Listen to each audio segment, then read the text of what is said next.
Hello बच्चों, मेरा नाम एकता है और आज हम पढ़ेंगे ज्योग्राफी का ये चैप्टर मोशंस ऑफ द अर्थ। इसमें दो मेन मोशन हुए, रोटेशन और रेवोल्यूशन। रोटेशन क्या होता है? Rotation is the movement of the earth on its axis. ठीक है, ये देखिए, ये है अर्थ का एक्सिस। जब अर्थ अपने में मूव कर रहा है तो उसे रोटेशन बोलेंगे।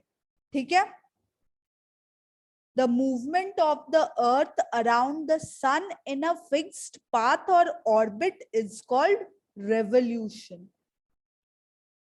जब अर्थ सन के चारों ओर घूम रहा है तब उसे रेवोल्यूशन कहेंगे। ठीक है, अर्थ जब सन के चारों ओर घूम रहा है तो वो अपने में भी घूम रहा है। रोटेशन और रेवोल्यूशन दोनों चल रही है। ठीक है,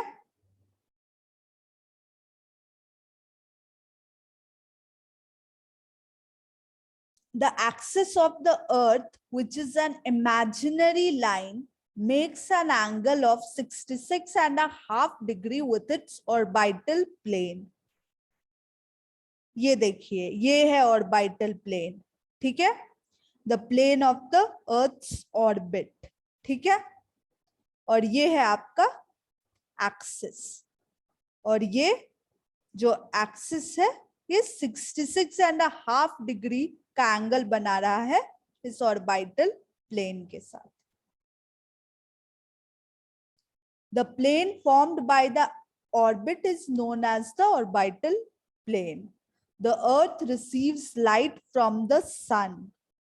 ठीक है, जो भी रोशनी है वो सन की वजह से है अर्थ पे। Due to the spherical shape of the earth, only half of it gets light from the sun at a time.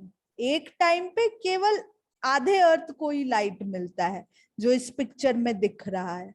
ये सन है और एक समय सन की रोशनी बस आधे अर्थ तक पहुंच पाती है, बाकी का आधा अर्थ अंधेरे में है। ठीक है,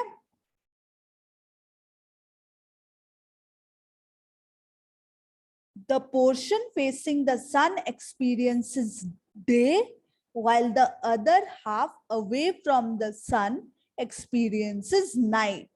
ठीक है, जहां पे लाइट है वहां दिन है, जहां पे लाइट नहीं है वहां रात है, जहां अंधेरा है वहां रात है। जब सन जिस तरफ फेस कर रहा है उस तरफ दिन है। ठीक है, the circle that divides the day from the night on the globe is called the circle of illumination. ये हुई आपकी सर्कल ऑफ इल्यूमिनेशन। अर्थ तो एक स्फेरिकल शेप में है ना, तो उससे अगर हम एक लाइन बना दे बस वहीं तक जहां तक सन की रोशनी पहुंच रही है तो एक सर्कल बन जाएगा, उसी को कहेंगे circle of illumination. This circle does not coincide with the axis. ठीक है, एक्सिस आपका ये है नॉर्थ पोल से साउथ पोल तक, जो ये ऑर्बिटल प्लेन के साथ 66.5 डिग्री का एंगल बना रहा है। ये है इस पिक्चर में आपका एक्सिस। ठीक है, और ये है सर्कल ऑफ इल्यूमिनेशन, दोनों अलग अलग है। ठीक है, ये चीज ध्यान में रखिएगा आप लोग। The earth takes about 24 hours to complete one rotation around its axis. ठीक है, जब अर्थ रोटेट कर रहा है अपने एक्सिस के अराउंड, जो यहाँ पे इस एरो से दिखाया गया है, तो उसे एक रोटेशन कंप्लीट करने में 24 आवर्स लगता है। ठीक है, जैसे अभी ये वाला साइड है ना सन के तरफ, दूसरे साइड को यहां आने में 24 आवर्स लगेगा। ठीक है, और ये जो पूरा 24 आवर्स होता है इसे हम कहते हैं the period of rotation is known as the earth day. ठीक है, एक दिन। This is the daily motion of the earth. What would happen if the earth did not rotate? The portion of the earth facing the sun would always experience day, thus bringing continuous warmth to the region. ठीक है, अगर earth rotate ही नहीं करता, अगर अपने घूमते नहीं रहता, तो ये जो साइड है बस इसी में लाइट पहुंचती सन की, ठीक है। और जो लोग यहाँ रहते हैं उन्हें खाली दिन ही मिलता, उनके लिए कभी रात होती ही नहीं, और इस तरफ वाले लोगों के लिए बस रात ही रह जाती, कभी दिन ही नहीं होता। क्योंकि अर्थ घूमते रहता है इसलिए सबको दिन और रात दोनों मिलती है।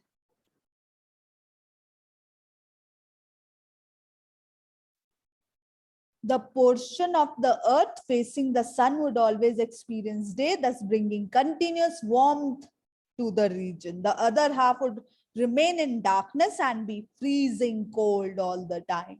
Life would not have been possible in such extreme conditions. सिर्फ ठंडी और गर्म से तो जिंदगी नहीं ना चलेगी, दोनों चाहिए। अब हम पढ़ेंगे रेवोल्यूशन के बारे में, ठीक है। रेवोल्यूशन तो हमने पढ़ा ना कि वो होता है जब अर्थ सन के चारों तरफ घूमती है। अभी हम क्या पढ़ रहे थे? रोटेशन, जो अर्थ अपने में घूमते रहती है, ठीक है। The second motion of the earth around the sun in its orbit is called revolution. It takes 365 plus 1/4 days, 1 year to revolve around the sun. इतना टाइम लगता है उसे सन के चारों तरफ घूमने में, यहां से शुरू करके वापस यहां आने में उसे पूरा 1 साल लगता है, ठीक है। We consider a year as consisting of 365 days only and ignore 6 hours for the sake of convenience, ठीक है। ये तो आप लोग को पता है कि हम 1 साल को 365 डेज का ही समझते हैं। ये जो 1/4 है प्लस 1/4 डे, तो इसका मतलब क्या होगा? आप लोगों ने फ्रैक्शन पढ़ा होगा ना, तो अगर एक दिन में 24 आवर्स है तो उसका 1/4 क्या होगा? 24 आवर्स का 1/4 6 आवर्स, ठीक है। तो हम ये 6 आवर्स को इग्नोर करते जाते हैं, लेकिन फिर क्या होता है? 6 hours saved every year are added to make 1 day, ठीक है। कितने 6 hours को अगर हम लोग हर साल छोड़ते जाएंगे तो एक दिन बनेगा। एक दिन 24 आवर्स का होता है, 6 आवर्स हुआ उसका 1/4, तो 4 6 आवर्स लगेंगे एक दिन बनाने में। और हम लोग अगर हर साल 6 आवर्स को इग्नोर कर रहे हैं तो 4 साल में हमारा एक दिन इकट्ठा हो जाएगा। This surplus day is added to the month of February, ठीक है। तो हर 4 साल में लीप ईयर आता है ना, और लीप ईयर में होते हैं एक दिन ज्यादा, ठीक है। तो वो जो एक दिन एक्स्ट्रा है, वो जो हर साल हमने 6 घंटा छोड़ दिया था, उसी को जोड़ के बना है। Thus, every 4th year, February is of 29 days instead of 28 days. Such a year with 366 days is called a leap year.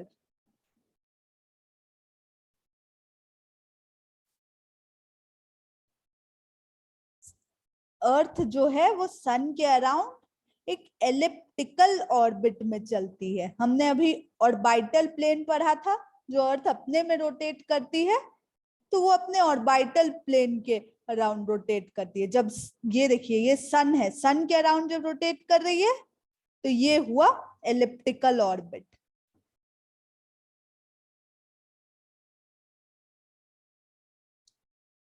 Notice that throughout its orbit, the earth is inclined in the same direction. इसका मतलब देखिए, अर्थ ऐसे ही incline है, ये इसका axis ऐसे है, north pole ऐसे, साउथ पोल ऐसे, यहाँ भी वो वैसे ही इंक्लाइन है, ठीक है। यहाँ भी वैसे ही है, यहाँ भी वैसे ही है, ठीक है, सेम तरह से इंक्लाइंड रहती है। A year is usually divided into summer, winter, spring and autumn seasons. Seasons change due to the change in the position of the earth around the sun. ठीक है, अर्थ का जो पोजीशन चेंज होता है सन के तरफ, इस वजह से सीजन्स भी चेंज होती हैं। जैसे अर्थ को सन का चक्कर लगाने में तो पूरा 1 साल लगता है ना, तो जैसे अर्थ चक्कर लगा रही है तो सन से उसकी दूरी भी घटते बढ़ते रहती है। उसी हिसाब से अर्थ पे भी गर्म और ठंडा मौसम आता है, ठीक है।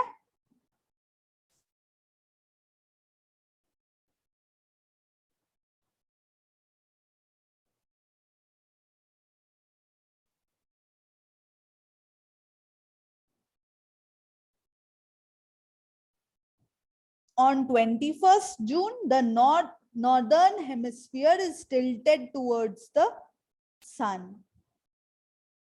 ये देखिए 21 जून, ये हुआ आपका नॉर्दर्न हेमिस्फीयर, यहाँ पे सन की रोशनी ज्यादा आ रही है।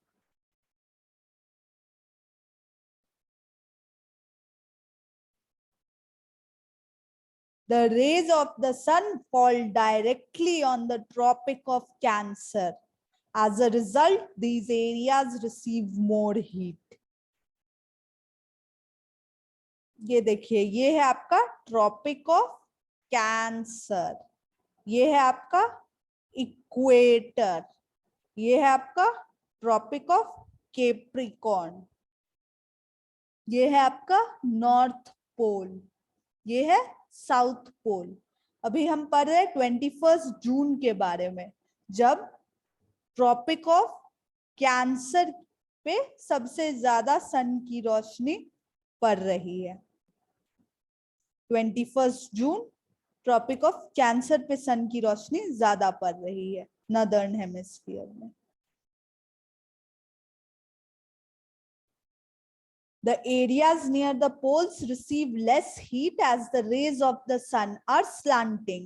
हमने पढ़ा नॉर्थ पोल और साउथ पोल, ठीक है। ऐसा है कि ट्रॉपिक ऑफ कैंसर पे अभी सबसे ज्यादा रोशनी पड़ेगी। नॉर्थ पोल जो है उससे सन का जो रेज है वो स्लांट कर जाएगा, ठीक है। The North Pole is inclined towards the sun and the places beyond the Arctic Circle experience continuous daylight for about 6 months, ठीक है। आर्टिक सर्कल के आसपास 6 महीना के लिए कंटिन्यूस डे लाइट ही रहती है, क्योंकि जब हम रोटेशन पढ़ते हैं तो वो आगे से पीछे तो जाएगी पर नॉर्थ पोल तो वहीं रहेगा ना। Since a large portion of the northern hemisphere is getting light from the sun, it is summer in the regions north of the equator, ठीक है। इक्वेटर पढ़ा, उसके नॉर्दर्न साइड में जो एरियाज है वहां पे समर है, क्योंकि वहां पे सन का रेज सबसे ज्यादा पड़ रहा है। The longest day and the shortest night at these places occur on 21st June. Northern hemisphere में longest day और शॉर्टेस्ट नाइट, सबसे लंबी दिन और सबसे छोटी रात होती है 21 जून को। इसी टाइम पे 21 जून को ही सदर्न हेमिस्फीयर में यही कंडीशन उल्टा होता है। वहां पे एक तो है विंटर सीजन, नदर्न में अभी समर है, और दूसरी बात सदर्न हेमिस्फीयर में रातें लंबी है, जबकि नदर्न हेमिस्फीयर में दिन लंबे हैं, और सदर्न हेमिस्फीयर में दिन छोटे हैं, जबकि नदर्न हेमिस्फीयर में रातें छोटी हैं। इसी पोजीशन को बोलते हैं, जब 21 जून को नदर्न हेमिस्फीयर में लॉन्गेस्ट डे और शॉर्टेस्ट नाइट होती है, उसको बोलते हैं समर सॉल्स्टिस, ठीक है, summer solstice. On 22nd December, the Tropic of Capricorn receives direct rays of the sun as the South Pole tilts towards it. ये देखिए 22nd December, ये साउथ पोल है जो कि सन के तरफ टिल्ट किया हुआ है, तभी ट्रॉपिक ऑफ कैप्रिकॉर्न को सबसे ज्यादा सन की हीट मिलेगी।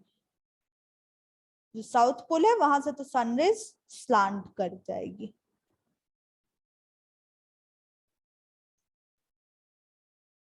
As the sun's rays fall vertically at the Tropic of Capricorn, 23.5 degrees south, a large portion of the southern hemisphere gets light. बस उल्टा हो रहा है अभी, ठीक है। 22 दिसंबर को 21 जून का उल्टा हो रहा है, ये सदर्न हेमिस्फीयर के साथ हो रहा है और ट्रॉपिक ऑफ कैप्रिकॉर्न पे हो रहा है। सेम ही चीज हो रहा है, बस उल्टे जगह पे हो रहा है, ठीक है। Therefore, it is summer in the southern hemisphere with longer days and shorter nights. गर्मी में दिन लंबे होंगे, रातें छोटी होंगी। The reverse happens in the northern hemisphere. This position of the earth is called winter solstice. फिर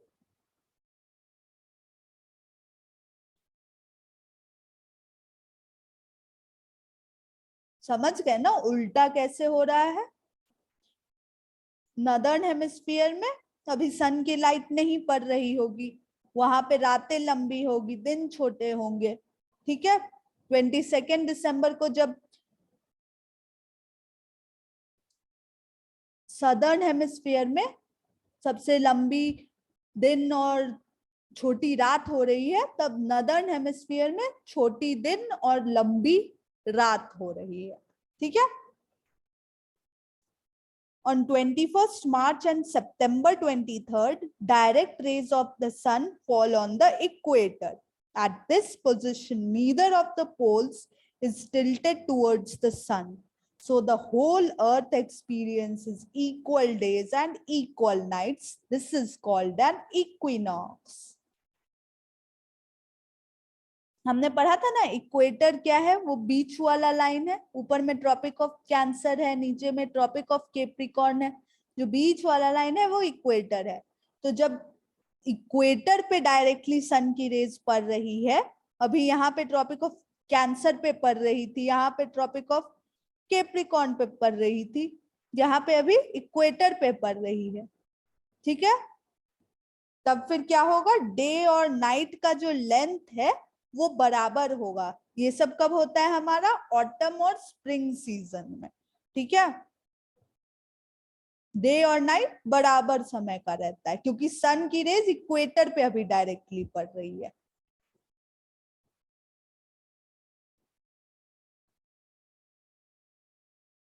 और ये सबसे ज्यादा डायरेक्ट रहता है 21 मार्च और सितंबर 23 को, ठीक है। और कोई भी पोल्स उस समय सन के तरफ टिल्टेड नहीं है, ठीक है, ना नॉर्थ पोल ना साउथ पोल। अभी हमने पढ़ा था ना, यहाँ पे 21 जून को नॉर्थ पोल टिल्टेड है, 22 दिसंबर को साउथ पोल टिल्टेड है, ठीक है। 21 मार्च और 23 सितंबर को कोई भी पोल नहीं टिल्टेड है सन के तरफ।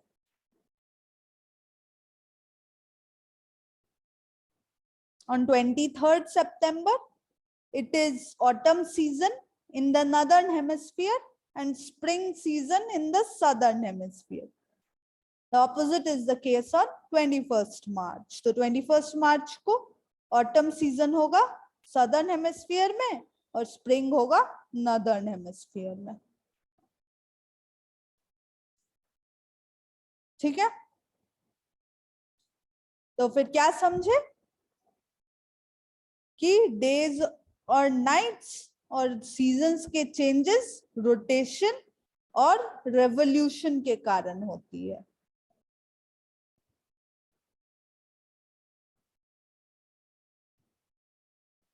ठीक है, तो हमने क्या पढ़ा मोशंस ऑफ द अर्थ में, हमने पढ़ा रोटेशन में अर्थ अपने एक्सिस पे रोटेट करती है, उसका मूवमेंट अपने एक्सिस पे रहता है। रेवोल्यूशन में अर्थ एक एलिप्टिकल ऑर्बिट में सन के अराउंड मूव करती है, ठीक है। अर्थ का जो एक्सिस है वो 66.5 डिग्री बनाता है एंगल बनाता है अपने ऑर्बिटल प्लेन के साथ। हमने देखा सर्कल ऑफ इल्यूमिनेशन, जहां पे जितना दूर लाइट पड़ रहा हो उससे ये बनता है, ठीक है। हमने फिर पढ़ा रेवोल्यूशन के बारे में, कैसे 21 जून को ट्रॉपिक ऑफ कैंसर के तरफ सन की रेज पड़ती है, 22 दिसंबर को ट्रॉपिक ऑफ कैप्रिकॉर्न के तरफ सन की रेज पड़ती है, 21 मार्च और 23 सितंबर को इक्वेटर के तरफ सन की रेज पड़ती है, 21 जून को नॉर्दर्न हेमिस्फीयर में दिन लंबे और रातें छोटी होती है। रात सबसे छोटी होती है 21 जून को और दिन सबसे लंबी होती है 21 जून को। 21 जून के आसपास वाले दिनों में भी दिन लंबे रहेंगी और रातें छोटी रहेंगी नॉर्दर्न हेमिस्फीयर में। सदर्न हेमिस्फीयर में इसका उल्टा होता है। वैसे ही 22 दिसंबर को सदर्न हेमिस्फीयर में वही चीज होती है और नॉर्दर्न हेमिस्फीयर में तब दिन छोटी रहती है, रातें लंबी रहती है। और सदर्न हेमिस्फीयर में क्योंकि सन की रेज अभी ट्रॉपिक ऑफ कैप्रिकॉर्न पे पड़ रही है तो दिन लंबी रहेगी और रातें छोटी रहेंगी, ठीक है। आपको बस ये याद रखना है जिस तरफ सन की रेज पड़ रही है वहां दिन लंबी रहेगी। ट्रॉपिक ऑफ कैंसर हुआ नॉर्दर्न हेमिस्फीयर में, तब यहाँ पे 21 जून को ऐसा होता है तो यहाँ पे दिन लंबी रहेगी, रातें छोटी रहेंगी। तो आपको याद रखना है ट्रॉपिक ऑफ कैंसर पे सन की रेज पड़ती है 21 जून को, ट्रॉपिक ऑफ कैप्रिकॉर्न पे जो नीचे है वहां 22 दिसंबर को, और जहां सन की रेज पड़ रही है वहां दिन लंबी रहेगी और रात छोटी रहेगी, ठीक है। और जब सन की रेज इक्वेटर पे पड़ रही है जो कि होता है 21 मार्च और 23 सितंबर को, तब दिन और रात बराबर रहेगी। और इससे हम समझते हैं सीजन्स का चेंज, सीजनल चेंज, ठीक है। क्योंकि जब दिन लंबी है और रात छोटी है तब समर है, जब रात लंबी है और दिन छोटी है तब विंटर है। इसलिए इसे समर सॉल्स्टिस कह रहे हैं, हम नॉर्दर्न हेमिस्फीयर के हिसाब से बोल रहे हैं, और इसे विंटर सॉल्स्टिस बोल रहे हैं। और इक्विनॉक्स हुआ जब दिन और रात बराबर है, जब बहुत गर्मी और बहुत ठंड नहीं है, क्योंकि सन की रेज डायरेक्टली अभी इक्वेटर पे पड़ रही है, ठीक है।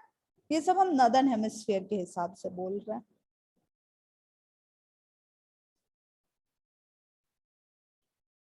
और इसके साथ होता है हमारा ये चैप्टर खत्म।